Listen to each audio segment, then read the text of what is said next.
যে প্রবাসে আছে সে বলতে পারবে প্রবাসীদের কত যে কষ্ট।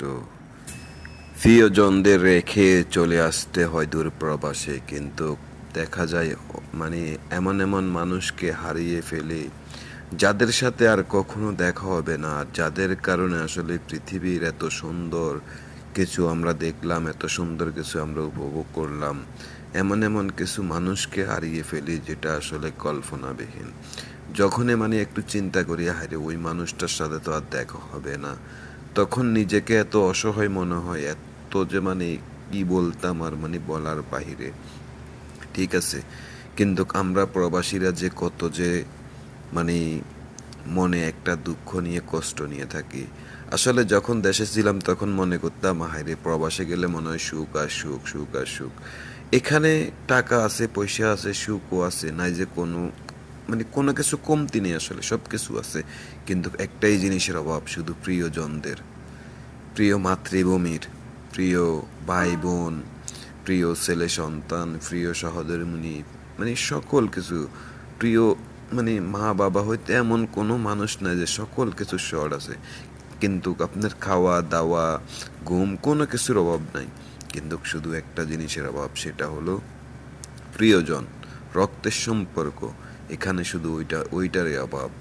ঠিক আছে, তো যারা প্রবাসে আসবেন নিজেকে অবশ্যই শক্ত করে রাখবেন, নিজেকে অন্ততপক্ষে ওইরকমভাবে ধরে রাখবেন।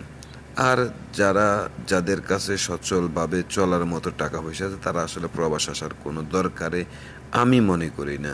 তারপরে অনেকে আছে আসলে মানে টাকা টাকা করে আসলে সব মানে কুতরি ফেলতেছে, মানে তাদের টাকা লাগবে, টাকা লাগবে, টাকা লাগবে, মানে টাকা আছে এরপরেও তারা যে মনে করে হয়তো টাকা আসলে যাওয়ার সময় মনে হয় যে এককালীনভাবে কিছু টাকা নিতে হবে। কিন্তু ভাই, টাকা তো নিতে পারবেন না আপনি, আপনি যেদিন চলে যাবেন সেদিন খালি হাতে চলে যাবেন। তো আপনাকে চিন্তা করতে হবে যে টাকা যেটা আপনার ইনকাম করছেন, যেটা আছে সেটা দিয়ে আপনার কোনোরকম জীবনযাপন করলে চলবে। একবারে বিলাসিতা বিলাস বহুলভাবে চলাফেরা করলে তো আপনি আর কি বলবো। তো সে কারণে বলতেছি, চলার মতো টাকা পয়সা থাকলে বিদেশ আসার দরকার নাই।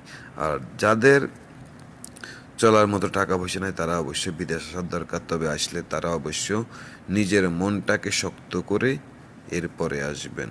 ঠিক আছে, অবশ্য যদি এই কথাগুলা ভালো লাগে আমার চ্যানেলটি সাবস্ক্রাইব করবেন। এই যে দেখুন কফি শপে একা একা বসে রয়েছি, ভালো লাগতেছে না, তাই আপনাদের জন্য একটা ভিডিও বানাইলাম। তাও ভালো মোবাইলের মানে ক্যামেরাটাও ভালো না, তারপরেও কি করবো আপনাদের সাথে কিছু কিছু শেয়ার করতে চাই। ঠিক আছে, তো আপনারা যদি এরকম আরও কিছু যদি শেয়ারিং চান অবশ্য ভিডিওটা ঝড়ের গতিতে লাইক কমেন্ট শেয়ার এবং চ্যানেলটি সাবস্ক্রাইব করবেন। আমি ইনশাআল্লাহ আপনাদের জন্য ভিডিও দিব। ওকে, ভালো থাকবেন সবাই।